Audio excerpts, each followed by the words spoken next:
మన లైఫ్లో చాలా ప్రాబ్లమ్స్కి కారణం బయట ఎక్కడో లేదు, ఇక్కడే మన మనసులోనే ఉంది.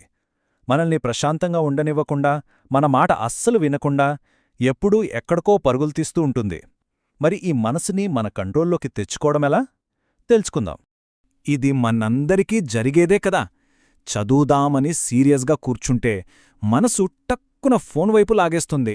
సరే, కాసేపు ప్రశాంతంగా ఉందామని కళ్ళు మూసుకుంటే ఎప్పుడో జరిగిపోయిన పాత గొడవలన్నీ గుర్తుకొస్తాయి.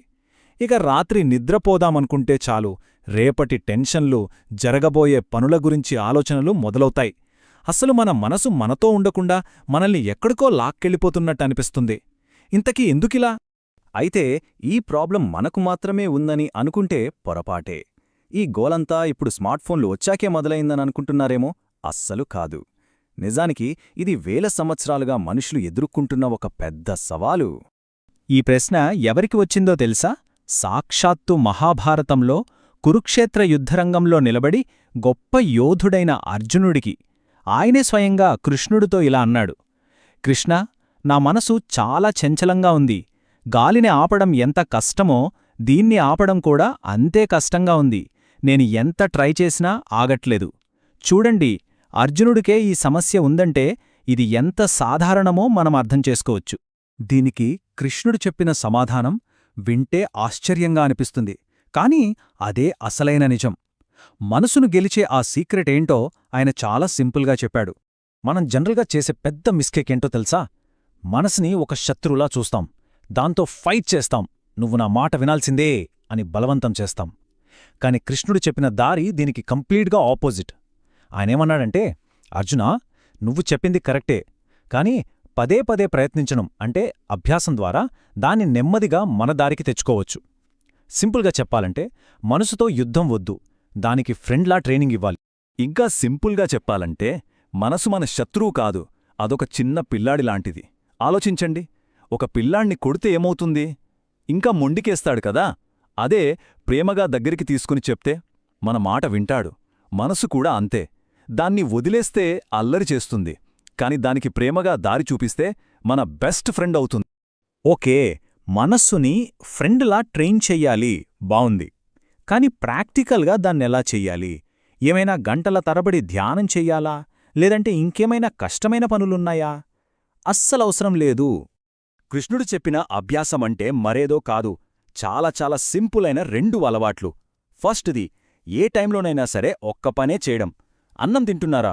జస్ట్ ఆ తినడం మీదే దృష్టి పెట్టండి. చదువుతున్నారా? ఫోన్ పక్కన పెట్టి కేవలం చదవండి. ఇక రెండోది, రోజుకి జస్ట్ ఒక 2 నిమిషాలు మన శ్వాస లోపలికెలా వెళ్తోంది, బయటికెలా వస్తోంది అని గమనించడం. అంతే. ఇక్కడ ఒక చాలా ఇంపార్టెంట్ విషయముంది.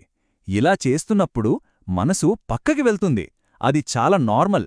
వెళ్ళినప్పుడు దానిమీద అస్సలు కోప్పడకూడదు. అరిస్తే అది ఇంకా భయపడి పారిపోతుంది. దానికి బదులుగా చాలా ప్రేమగా, సరే పర్వాలేదు, మళ్ళీ వెనక్కిరా అని మనం చేస్తున్న పనిమీదికి తీసుకురావాలి. ఇక రెండో టెక్నిక్, శ్వాస. ఈ శ్వాస అనేది మనసుకొక తాడులాంటిదనమాట. మనసొక గాలిపటం అనుకుంటే, దాని ఎటో ఎగిరిపోకుండా ఉండాలంటే శ్వాస అనే తాడుతో దాన్ని మన దగ్గరే పట్టుకోవాలి. మనసు ఎప్పుడు ఆలోచనలోకి వెళ్ళినా దాన్ని మళ్లీ మన శ్వాస మీదకి తీసుకొస్తే చాలు, ఆటోమేటిక్గా మన కంట్రోల్లోకొస్తుంది. ఈ 2 చిన్న అలవాట్లు మన లైఫ్లో ఎంత పెద్ద మార్పు తెస్తాయో తెలుసా? కోపం వచ్చినప్పుడు టక్కున అరిచేయకుండా, రియాక్ట్ అవ్వకుండా ఒక్క సెకండ్ ఆగే గ్యాప్ దొరుకుతుంది. ఏదైనా భయం వేసినప్పుడు, ఓకే, ఇది నిజం కాదు, నా మనసులో వస్తున్న ఒక ఆలోచన మాత్రమే అని అర్థం చేసుకోగలుగుతాం. ఎప్పుడైతే మనసు మన కంట్రోల్లోకొస్తుందో మనం తీసుకునే డెసిషన్స్లో క్లారిటీ వస్తుంది. ఈ మొత్తం జర్నీ స్టార్ట్ చేయడానికి మనకు కావాల్సింది రోజుకి కేవలం 2 నిమిషాలు అంతే.